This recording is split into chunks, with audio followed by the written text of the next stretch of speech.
Onward. Edwin J. Feulner. The idea of mandate for leadership was first conceived in the fall of 1979 at a Heritage Foundation Board of Trustees meeting when former Treasury Secretary Bill Simon and former General Services Administration Administrator Jack Eckerd discussed the predicament they had faced when they first joined a new, more conservative presidential administration. They received no practical plans on how to move their part of the federal bureaucracy to reflect a more conservative policy direction other than vague exhortations to promote free markets, smaller, more efficient government, and a stronger national defense. In their new positions, they were briefed either by holdover appointees from the former Liberal administration or by career civil servants who, inevitably, had a vested interest in maintaining the status quo. The discussion became quite animated as these Heritage Board members recalled transitioning to government positions from their former lives in the private sector, moving their families, finding new homes, and uprooting their children's education while they assumed new responsibilities in a very different environment.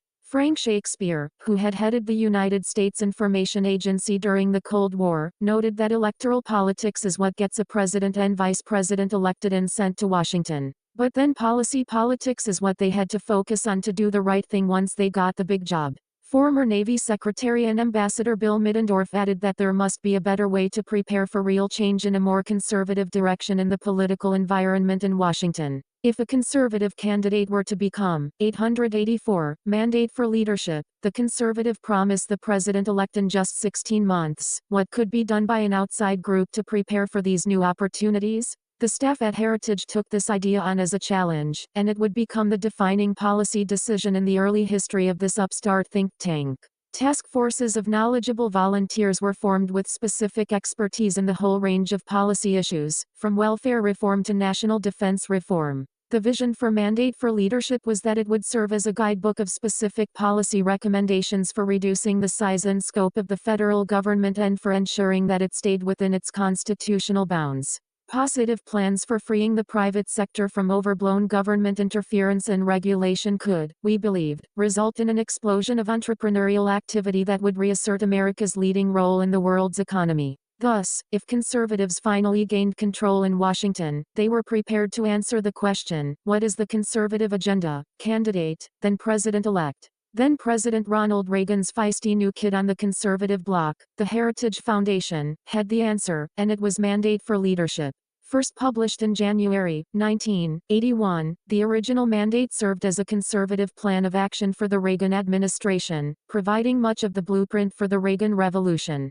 It contained more than 2,000 detailed, actionable policy recommendations to move the federal government in a conservative direction. The recommendations ranged from internal bureaucratic reorganizations to plans to implement specific, fundamental changes in every imaginable policy area, from tax and regulatory reform to strengthening national defense to reforming social programs. All were carefully crafted, vetted, and pieced together. On January 21, 1981, at the first meeting of his cabinet, President Reagan distributed copies of Mandate, and many of the study's authors were recruited into the administration to implement its recommendations. In the foreword of that first edition, I wrote, "What is offered by the authors is a series of proposals which, if implemented, will help revitalize our economy, strengthen our national security, and halt the centralization of power in the federal government." The conservative movement had found in Ronald Reagan a president who shared that vision and who had the will to go against the established political grain in Washington. He also had the ability to speak directly to the American people and convincingly show them how those ideas could work for the benefit of all. Mandate's proven ideas and President Reagan's skill at communicating their benefits led to his administration implementing almost half of the recommendations by the end of his first year in office. Those recommendations led to tax cuts and other economic policies that gave America one of the longest periods of peacetime economic growth in its 885 onward history, with an annual growth rate that has not been rivaled since then. The recommendations led to a rebuilding of the United States military, helped to bring an end to the Cold War and to the Soviet Union itself, and reinvigorated the American people with a collective sense of pride and patriotism that many thought had vanished forever. After that first edition, a new mandate was produced every 4 years. But the 2016 edition was one of particular note. It earned significant attention from the Trump administration, as Heritage had accumulated a backlog of conservative ideas that had been blocked by President Barack Obama and his team. Soon after President Donald Trump was sworn in, his administration began to implement major parts of the 2016 mandate. After his first year in office, the administration had implemented 64% of its policy recommendations.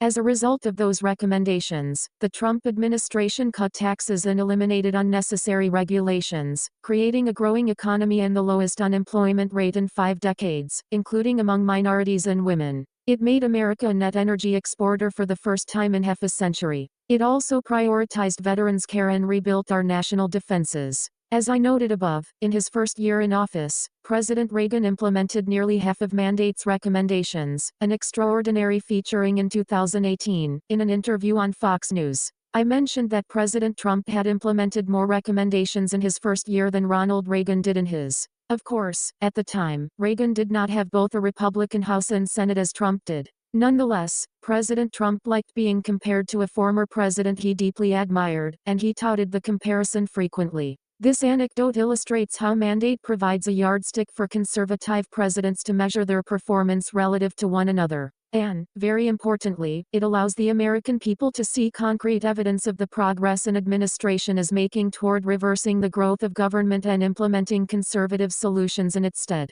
In essence, it allows the American people to hold their politicians accountable to the principles they profess to believe in. When we were producing that first mandate edition, we had suffered under 4 years of Jimmy Carter with double-digit inflation, double-digit interest rates, high unemployment, gasoline rationing, weakness overseas, and what Carter himself called a malaise that he had induced in the American people. In the 1981 mandate foreword, I wrote, "The full recovery of our nation in both the economic and foreign policy spheres will require the sustained application of sound policies over several years. There are no quick-fix solutions to problems that have been years in the making. But no time must be lost in taking the first decisive steps on the road to recovery." 886, Mandate for Leadership, the conservative promise today. President Joe Biden has brought us back to the days of Jimmy Carter, actually. Even worse, with full-bore economic, military, cultural, and foreign policy turmoil. The advice that I wrote more than 4 decades ago just as easily could have been written today. A conservative administration coming on board in 2025 will need to hit the ground running just to undo the significant damage that will have been done during the Biden years.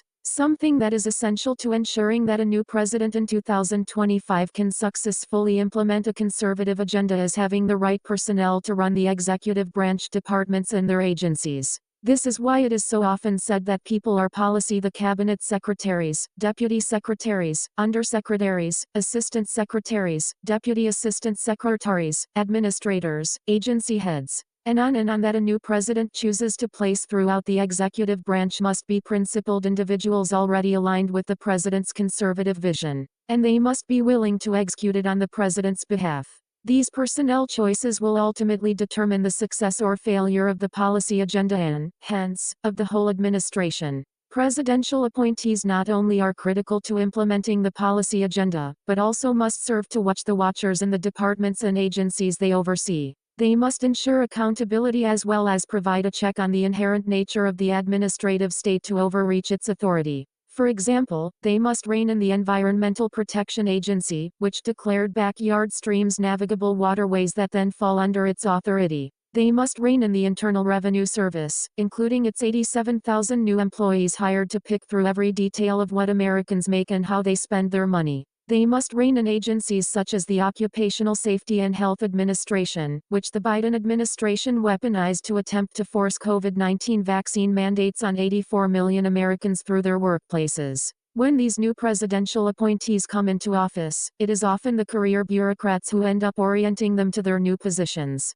Many of these bureaucrats are all too comfortable with the status quo. Appointees have only 4 years, 8 at the most, to effect change and make a difference. They need a roadmap to do that starting on day one. That roadmap is exactly what mandate provides. It is not a mandate to maintain the status quo but just do it a little more efficiently. Rather, it is a mandate to significantly advance conservative principles in practice and demonstrate to the American people that where liberal policies generally fail, conservative solutions succeed in making life better for all of us. From the original 1981 Reagan-era mandate for leadership to this edition for 2025, the purpose remains the same: to present concrete proposals to revitalize 887 Onward our economy, strengthen our national security, and halt the centralization of power in the federal government. In Washington, there are no permanent victories, but neither are there permanent defeats. Rather, there are permanent battles throughout the policy arena. The other side is never standing still. While we may achieve tremendous successes under conservative leaders, the left is always working to chip away at them, which is why we must constantly be prepared for the next fight. That's why today, Heritage President Kevin Roberts, Project 2025 Director Paul Dunn, the whole Heritage team, more than 50 organizations, and more than 360 experts from throughout the conservative movement have come together to continue the mandate for leadership tradition of creating policy solutions to solve the biggest issues facing America, solutions based on the core principles of free enterprise, limited government, individual freedom, traditional American values,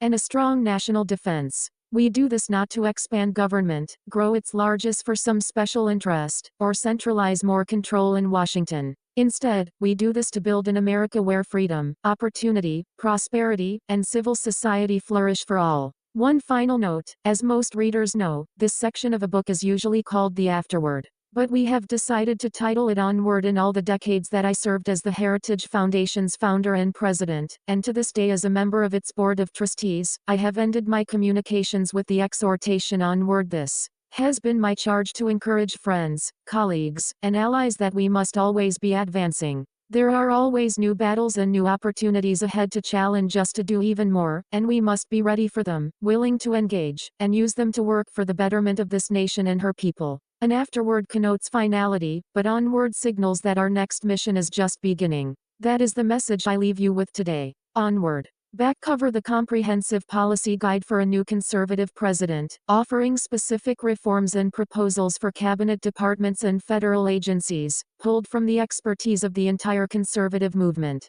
Praise for Mandate for Leadership 2025. The next conservative president must dismantle the administrative state and return power back to the states and the American people. This publication is a blueprint to do just that. Mike Lee, U.S. Senator, Utah. Months before he was sworn in, the Heritage Foundation provided incoming President Reagan a copy of the first Mandate for Leadership, setting out a bold agency-by-agency agenda. Now 40 years later, conservative leaders have joined together again to prepare this compendium of policy fixes. Welcome to the next conservative revolution. Edmis, former U.S. Attorney General. A sweeping plan to end the weaponization of the government against Americans and the values they care about. Molly Hemingway, Editor-in-Chief. The Federalist Project 2025 Presidential Transition Project 214 Massachusetts Avenue, N.E. Washington, D.C. 20002, 546, 4400 heritage.org.